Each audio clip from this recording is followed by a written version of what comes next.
좋은 교회, 좋은 TV.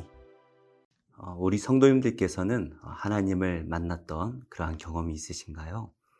하나님을 깊이 만나신 분도 계실 것이고, 하나님을 개인적으로 만나지는 못했지만 하나님에 대한 확실한 믿음을 가지고 계신 분도 계실 거예요. 하나님을 만났다라고 해서 더 좋은 것도 아니고, 하나님을 아직 만나지 못했다라고 해서 불안해할 필요도 없습니다. 중요한 것은 우리가 하나님을 믿는 그 믿음이죠. 그러나 우리가 하나님을 처음 만날 때에 큰 두려움이 있습니다. 그 위대하고 거룩하신 하나님 앞에 우리 죄인은 한없이 작아질 수밖에 없지요. 그래서 하나님을 처음 만날 때에 대부분 통회하며 회개하게 됩니다. 이스라엘 백성들이 하나님을 처음 만날 때에 큰 두려움이 있었죠. 멀리서 천둥과 번개로 하나님을 뵙기만 해도 너무나 두려워서 그들은 하나님께서 직접 말씀하지 마시고 모세를 통해 말씀해 주시기를 요구했는데요. 그들이 그렇게 두려울 수밖에 없었던 것은 그들 안에 있는 죄 때문이었죠. 이제 모세가 하나님의 말씀을 다시 받아서 이스라엘 백성들에게 전달합니다. 그 거룩하신 하나님 말씀 앞에 이스라엘 백성들은 어떻게 반응을 할까요? 오늘 말씀을 통해 함께 살펴보도록 하겠습니다. 여호와께서 모세에게 이르시되 너는 이 말들을 기록하라. 내가 이 말들의 뜻대로 너와 이스라엘과 언약을 세웠음이니라. 모세가 여호와와 함께 40일 40야를 거기 있으면서 떡도 먹지 아니하였고 물도 마시지 아니하였으며 여호와께서는 언약의 말씀 곧 십계명을 그 판들에 기록하셨더라. 모세가 그 증거의 두 판을 모세의 손에 들고 시내산에서 내려오니 그 산에서 내려올 때에 모세는 자기가 여호와와 말하였으므로 말미암아 얼굴 피부에 광채가 나나 깨닫지 못하였더라. 아론과 온 이스라엘 자손이 모세를 볼 때에 모세의 얼굴 피부에 광채가 남을 보고 그에게 가까이 하기를 두려워하더니 모세가 그들을 부르매 아론과 회중의 모든 어른이 모세에게로 오고 모세가 그들과 말하니 그 후에야 온 이스라엘 자손이 가까이 오는지라. 모세가 여호와께서 시내산에서 자기에게 이르신 말씀을 다 그들에게 명령하고 모세가 그들에게 말하기를 마치고 수건으로 자기 얼굴을 가렸더라. 그러나 모세가 여호와 앞에 들어가서 함께 말할 때에는 나오기까지 수건을 벗고 있다가 나와서는 그 명령하신 일을 이스라엘 자손에게 전하며 이스라엘 자손이 모세의 얼굴의 광채를 보므로 모세가 여호와께 말하러 들어가기까지 다시 수건으로 자기 얼굴을 가렸더라. 오늘 말씀은 27절의 말씀으로 시작을 합니다. 여호와께서 모세에게 이르시되 너는 이 말들을 기록하라. 내가 이 말들의 뜻대로 너와 이스라엘과 언약을 세웠음이니라 하시니라. 하나님께서 모세에게 한 가지 명령을 하시네요. 하나님께서 말씀하셨던 그 언약들을 기록하라는 것입니다. 첫 번째로 하나님께서는 모세와 언약을 하셨죠. 이스라엘 백성들이 연약하여서 그들이 비록 죄를 짓는다 할지라도 반드시 그들과 함께하여서 약속의 땅까지 인도해 주겠다라고 약속을 하셨습니다. 또 하나님께서는 이스라엘을 향한 언약을 주셨죠. 그래서 이스라엘 백성들이 오직 하나님만을 섬길 것을 요구하셨습니다. 이제 이것을 모세에게 기록하라 말씀을 하십니다. 28절 말씀 보니까 모세가 하나님과 함께 40일 40야를 거기에 있었습니다.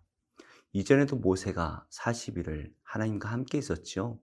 새롭게 이 언약을 받으러 갔던 모세가 다시 하나님과 함께 40일을 주야로 하나님과 함께 했습니다.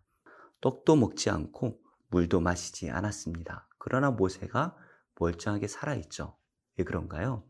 생명의 근원이신 하나님과 함께 했기 때문입니다. 하나님의 나라에서는 떡으로 사는 것이 아니죠. 오직 하나님의 영광의 빛, 그 생명이 하나님의 보좌에서부터 비추어지고 그 생명의 물이 하나님의 보좌로부터 흘러나와서 우리는 하나님의 생명을 먹고 마심으로써 영원토록 살아가게 될 것입니다. 물론 천국에서 진짜로 음식을 먹는지는 가봐야 알 것 같아요. 그런데 성경은 이어서 이렇게 말을 하고 있습니다. 여호와께서는 언약의 말씀 곧 십계명을 그 판들에 기록하셨더라. 하나님께서는 모세에게 두 돌판을 가지고 올라오라 말씀을 하셨지요. 그 돌판에 십계명을 기록하셨다라고 되어 있는데요. 우리나라 성경에는 하나님께서 그 돌판에 직접 기록하셨다라고 그렇게 번역이 되어 있습니다. 그런데 원어를 보면 그는 언약의 말씀 곧 십계명을 그 판들에 기록하였다라고 되어 있습니다. 여기서 그가 누구일까요? 모세일까요? 하나님일까요? 물론 둘 다 될 수가 있겠죠. 그러나 가장 가까운 주어를 본다면 모세임이 분명합니다. 그래서 27절 말씀에 하나님께서 모세에게 이 말을 기록하라 하셨던 것처럼 모세가 이 언약의 말씀 십계명을 그 판에 기록하였다라고 보는 것이 옳을 것 같습니다.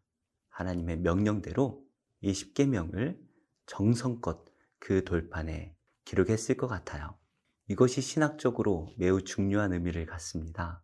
왜냐하면 첫 돌판은 하나님께서 준비하셨고 또 하나님께서 친히 손가락으로 적어주셨죠. 그래서 모세에게 그 돌판을 주셨는데요. 이번에는 하나님이 아니라 모세가 그 돌판을 준비하고 모세가 그 돌판에 하나님의 말씀을 기록합니다. 그래서 모세가 그 언약을 이스라엘 백성들과 직접 맺게 되죠. 처음 십계명을 주실 때에는 하나님께서 이스라엘 백성들이 듣는 자리에서 그리고 이스라엘 백성들이 멀기는 하지만 보는 자리에서 하나님께서 이스라엘 백성과 언약을 맺으셨습니다. 그러나 두 번째 언약은 하나님께서 모세에게 기록하게 하셨고 모세가 직접 기록하여서 이스라엘 백성들과 모세가 언약을 맺게 됩니다. 그래서 그랬을까요? 신약 성경을 보면 예수님께서는 계속해서 모세의 율법, 모세가 명한 대로 모세가 너희에게 일렀으되 모세가 허락했다. 모세는 너희 마음의 완악함 때문에 이렇게 마치 모세가 이스라엘 백성들에게 율법을 준 것처럼 말하고 있죠. 결국에 이스라엘 백성들은 모세와 언약을 맺습니다. 그 언약의 내용만큼은 분명히 하나님께서 주신 것이지만 그러나 이스라엘 백성들은 모세가 준 것으로 받아들입니다. 그럴 수밖에 없는 것이 이스라엘 백성들이 하나님과 직접 언약을 맺을 수가 없는 상황이었죠. 그들은 금송아지를 만듦으로써 언약을 맺을 수 있는 의로운 존재가 못 된다라는 것을 분명하게 보여줬기 때문입니다. 그러나 이 언약이 효력이 있을 수밖에 없는 것은 모세가 지금 하나님을 대신하기 때문이죠. 이것을 어떻게 할 수 있습니까? 29절의 말씀입니다. 모세가 그 증거의 두 판을 모세의 손에 들고 시내산에서 내려오니 그 산에서 내려올 때에 모세는 자기가 여호와와 말하였으므로 말미암아 얼굴 피부에 광채가 나나 깨닫지 못하였더라. 이전에 모세가 하나님을 뵙고 올 때에는 이 영광의 광채가 없었습니다. 그런데 이번에 모세가 하나님을 뵙고 올 때에는 이 영광의 광채가 그 얼굴에서 빛이 나고 있었죠. 하나님을 배웠기 때문에 하나님의 영광의 광채가 그 얼굴에 묻어나는 것일까요? 그런데 이후의 말씀을 보면 언제까지인지는 모르겠지만 모세가 하나님을 뵙고 올 때마다 그 얼굴에 영광의 광채가 묻어나옵니다. 이것은 하나님께서 의도적으로 모세의 얼굴에 광채가 빛나게 하시는 것이죠. 그래서 이스라엘 백성들이 이 모세의 얼굴을 볼 때에 하나님을 뵙는 것과 같은, 그래서 모세와 언약을 맺을 때에 마치 하나님과 언약을 맺는 것과 같은 그러한 효과가 있도록 모세에게 광채를 주신 것입니다. 그래서 10절 말씀에 이렇게 말씀을 하시죠. 여호와께서 이르시되 보라 내가 언약을 세우나니 곧 내가 아직 온 땅 아무 국민에게도 행하지 아니한 이적을 너희 전체 백성 앞에 행할 것이라. 내가 머무는 나라 백성이 다 여호와의 행하심을 보리니 내가 너를 위하여 행할 일이 두려운 것임이니라. 하나님께서 모세를 통해서 언약을 세우시는데요.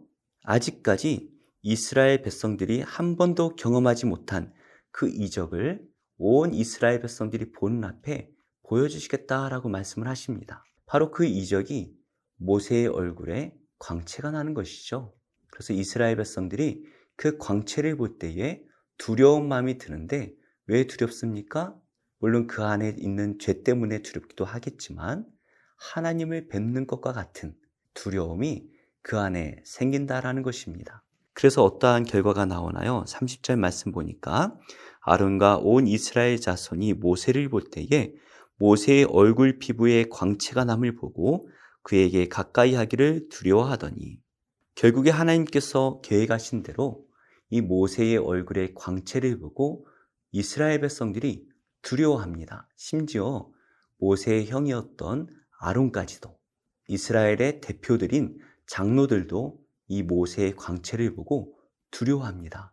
그래서 모세가 내려오는데 가까이 가지 못하는 것이죠.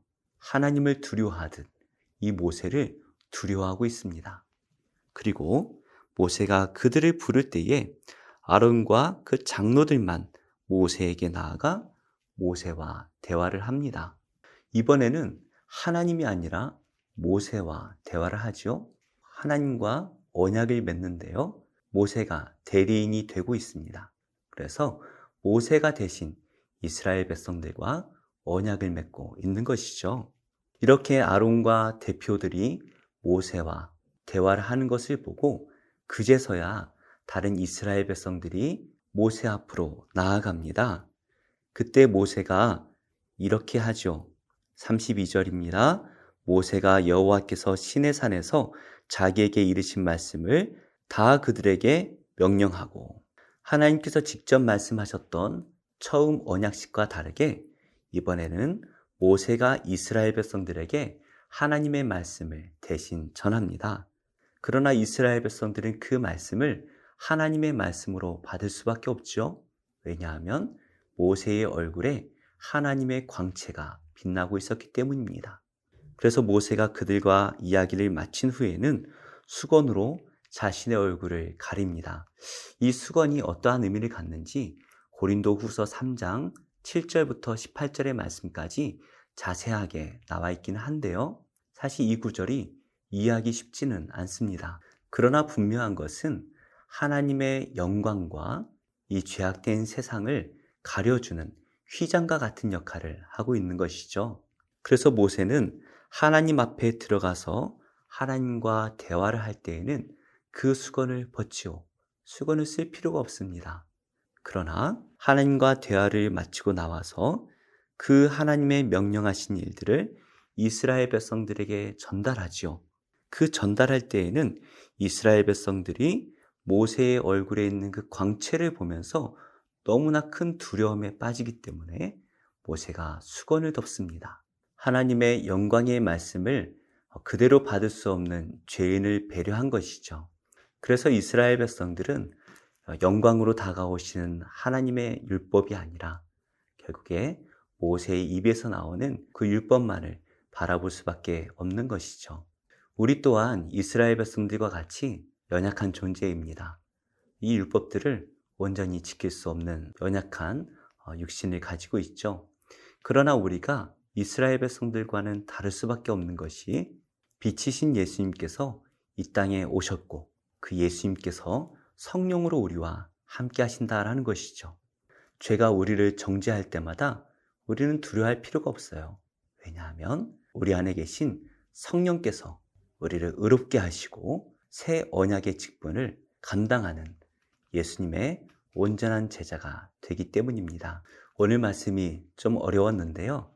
우리는 이것을 기억해야 될 것 같아요. 예수님께서 우리에게 주신 새 언약은 살리는 법이죠. 율법을 쫓는 것이 아니라 하나님을 사랑함으로써 예수님의 영이 우리 안에 들어오기만 하면 우리는 더 이상 정죄함이 없습니다. 그럴 때에 우리는 담대함으로 하나님 앞에 나아가 마음껏 찬양하며 예배할 수가 있는 것입니다. 더 이상 율법의 정죄함을 받는 것이 아니라 하나님의 인도하심을 받으며 하나님의 사랑을 받으며 하나님의 영으로 충만하신 모든 성도님들이 되시기를 예수님의 이름으로 축복합니다.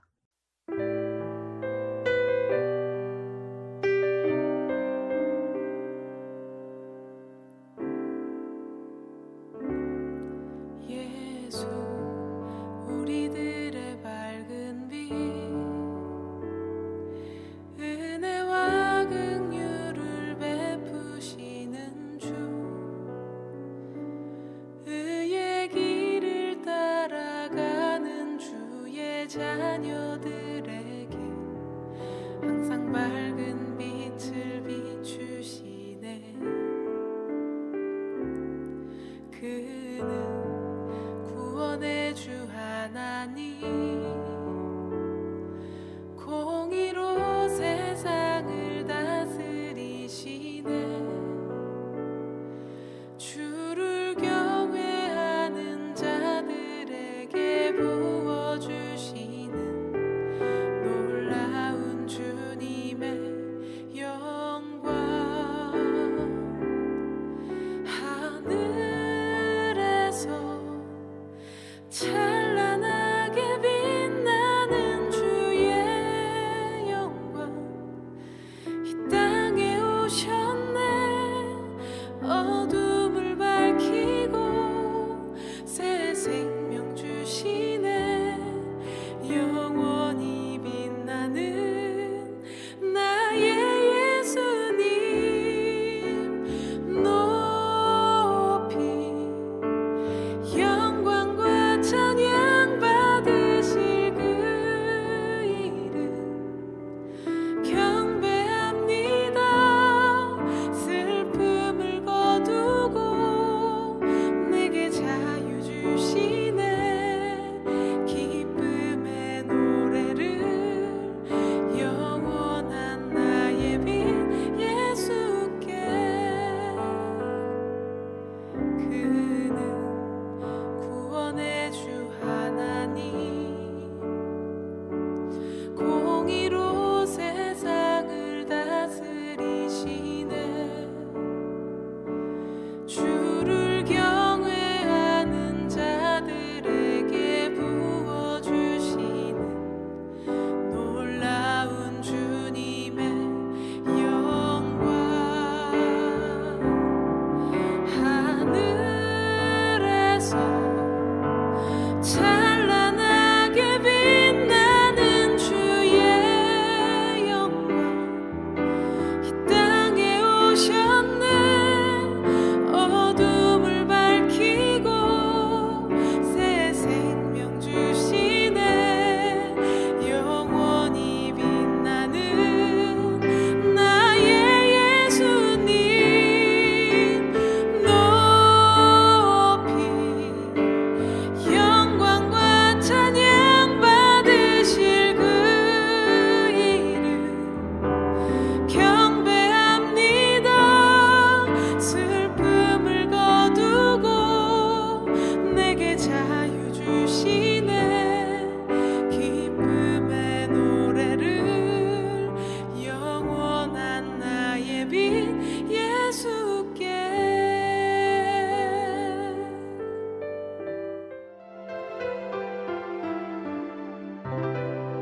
좋은 교회, 좋은 TV.